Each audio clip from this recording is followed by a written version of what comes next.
Why do you think toys still carry a certain amount of stigmas? So female pleasure is not talked about often. It is something that we consider as, not something that is good. The toys that you've mentioned, like a vibrator or a dildo, is for women. What do we have in the market for men? So for men, we have, toys which help you sustain your erection for a little longer. So subtly you've said that as long as it is for the men, it's important. If it is for the women, it's not important. Yeah, so unfortunately, that's the bias our society does carry. There can be something called over dependency on toys, which will then take away the charm of actual intimacy, of actual physical intimacy between couples. Is that fear a valid fear, or it's just something that we've made up? Welcome to the Pleasure Principle. Here we talk about things that are considered taboo. Well, some of them are, but there are others which are considered taboo and have seen the largest growing market. We're talking about toys and not the ones for kids.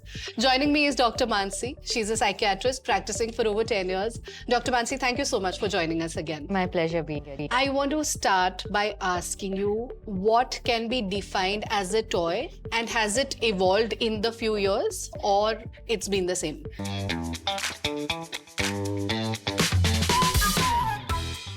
So conventionally, what we refer to toys are, vibrators or dildos, which are usually used for enhancing pleasure during sexual intercourse. But nowadays, we see many different things which are coming up, which want to enhance the sexual intercourse pleasure, but are also qualified as toys. Why do you think toys still carry a certain amount of stigma, especially in a culture like ours? Because we don't talk about sexuality that openly. It's religiously and culturally seen as something that is taboo, something that is not pure, or should only be used for the purpose of procreation, and it's not supposed to be for pleasure. Hence, anything that is considered as just done for pleasure or enhancing pleasure can be considered as not good or taboo in our society. And toys are one of those things which are purely for the purpose of improving pleasure, and hence they kind of are considered as taboo. More often than not, we see that toys are also used for enhancing the female pleasure, which is another additional layer to the topic of being something taboo. So female pleasure is not talked about often. It is something that we consider as not something that is good, and it leads to female liberation, which is not something we kind of are ready to accept as a society, and hence there's this taboo around it. So subtly you've said that as long as it is for the men, it's important. If it is for the women, it's not important. Yeah, so unfortunately, that's the bias our society does carry, because more often than not, it's the female sexuality which does get suppressed, and men's sexuality is a sign of masculinity or valor, and it is kind of promoted. Something that you can be pompous about. But I want to ask you, largely people have this perception that toys are for people who are in a relationship where there are gaps. It's not for normal couples who have a healthy sexual relationship. Is that correct? Absolutely not. Just like any couple would do a lot of different things to improve their relationship or spice up their relationship after a certain amount of time, toys are something that contribute to the same thing. It is something that you can add to improve your relationship. So look at it as an enhancer, not as something that is just filling the gap. So you might have a healthy sexual relationship, but there is no harm in exploring other forms of pleasure or things which help you improve your pleasure. Okay, let's just also make this a little interesting for men. The toys that you've mentioned, like a vibrator or a dildo, is for women. What do we have in the market for men? So for men, we have, toys which help you sustain your erection for a little longer. There are also stimulators or vibrators which help in prostatic stimulation, which improve your pleasure, or, the strength of an orgasm that you might achieve, or prolong the pleasure that you are feeling. So these are the toys that are available for men. And how do toys help in the process of self-discovery, especially for somebody who's just exploring their body now? So toys can be a safe medium for people who want to kind of explore and are not so sure about what they like and they don't like. Toys can kind of give you an idea what kind of touch, what kind of pressure, what kind of rhythm you are comfortable with, without actually having to discuss it with someone else. Once you are more confident in your sexuality and what you like and dislike, it kind of enhances your intimacy with your partner as well, because you are much more certain of what you want and what you like. So that is how toys will definitely help in exploring yourself. And do you think toys also help reduce the pressure on an individual or couples to perform in bed? Absolutely, because toys take away the expectation of performance, right? It's more about exploration, it's more about having fun, trying to figure out what it feels like and what it does not, or what you don't like. So definitely, using toys of any kind in the bed is something that the couple can do when they are actually probably struggling with anxiety, which is especially performance anxiety, or struggling with, any form of intimacy issue. So toys are something that allow you to have that open conversation that yes, we are struggling with something, and then kind of improve upon it. Dr. Mansi, are there any differences in how people across gender identities benefit from sex toys? Absolutely. So across different gender identities based on anatomy or cultural messaging, people will use sex toys differently. So cisgendered female might use it more for finding their G-spot or achieving orgasm.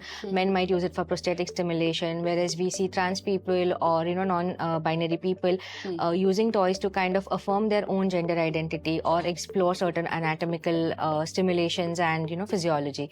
So toys can be helpful across all gender identities. Absolutely. Right.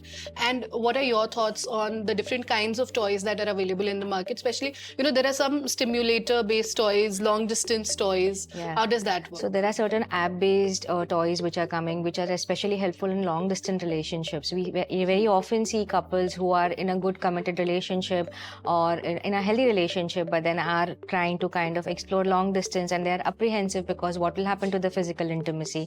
I think app-based stimulators and app-based toys are something which is a boon for such kind of relationships. It kind of also add an equation of fun and exploration into the relationship and improves intimacy. I want to understand how toys or using toys, how can that help improve communication in a relationship? Because when you are going to introduce toys into your relationship, you're going to have a conversation with your partner as to what you like, what you don't like. Your partner is going to have that conversation with you. You're also going to have to talk about certain boundaries or certain fantasies. These are things we usually kind of put on the back burner and don't talk about that often. So toys can be a medium which kind of improves your conversation about sexuality with your partner, definitely. Right. And there's another line of thought where people feel that there can be something called over-dependency on toys, which will then take away the charm of actual intimacy, of actual physical intimacy between couples. Is that fear a valid fear, or it's just something that we've made up? So we very rarely see something like this where, a person has completely become dependent on toys. And if that is the case, we are coming across more often than not, there is an emotional undertone or an emotional problem underlying which is causing this kind of a reaction. So just like, you might have a particular favorite position of sleeping or a position of like a pillow, neck pillow or something like that. So just because that you kind of like that does not mean that you've become dependent on that. So you might have a favorite toy or you might have a favorite way of pleasuring yourself or your partner, but that does not mean that you have become dependent on it.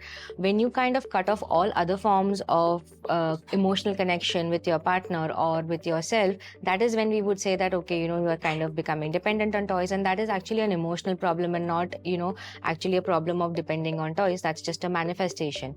So actually I want to ask you a question on what you said just now.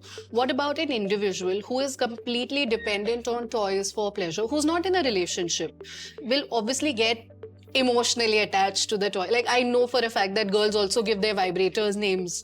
And how about those individuals who get emotionally attached to the toy? Will that category of people become too dependent on toys? So here we'll have to look at why the person is not, kind of exploring relationships and only relying on toys for sexual pleasure, right? So there's nothing wrong in relying on toys for sexual pleasure, but that should not be your only mean of pleasure, right? So eventually what we are looking at sexual toys is as a way of enhancing your intimacy, not something that is a substitute or a replacement for actual human connection. So here in this case, we would have to actually explore that what is it? Is it social anxiety? Is it some other issue that is stopping the person? It could be a trauma response, right? So I have been in a bad relationship in the past, or I've had a traumatic experience, sexual abuse of some form, and that is hampering my intimacy. So like I said, that, kind of becoming dependent on toys or relying too much on toys for sexual pleasure is actually an indication of an underlying problem and not the problem itself. Right. Wow. I never thought of it like that. Okay, last question. While we've in the past discussed how there are so many gaps in sex education when it comes to our schooling and while we are raising kids, but do you think that toys should be a section of sex education? So if you're looking at comprehensive sex education, ideally yes, talking about pleasure, different ways of pleasuring yourself and your partner should be part of sex education. But unfortunately, that's not the situation at present. We kind of limit sex education only to, ensuring safety and to prevent, sexual intercourse. So most of the time, sexual education in our country is focused on how to keep teenagers safe, how to kind of, prevent them from getting into complicated relationships or sexually transmitted infections and pregnancies for girls. So we are not really talking about consent, we are not talking about pleasure, we are not talking about a lot of other things which are necessary. Right. But yes, in a safe space, in a good environment, these are things which should be talked about. Thank you so much, Dr. Mansi. I have learned a lot today. I have had a lot of mind blocks, which I think are slowly sort of crumbling and falling away. So thank you so much for your time. Most welcome. And one thing you need to remember is your pleasure is something that's important for you, mind, body, and soul. And if it is through a toy, then why not try it? There's nothing wrong. There's no problem. There are a lot of options available in the market. Go check them out. And don't forget to like, subscribe, and share to this video. If you have any questions that you would like me to ask Dr. Mansi, you can drop them in the comment section, or you can send us a WhatsApp. The Radio 1 WhatsApp number is 9833943943. We'll see you again next week with another episode. Thank you so much for watching. 94.3 Radio 1.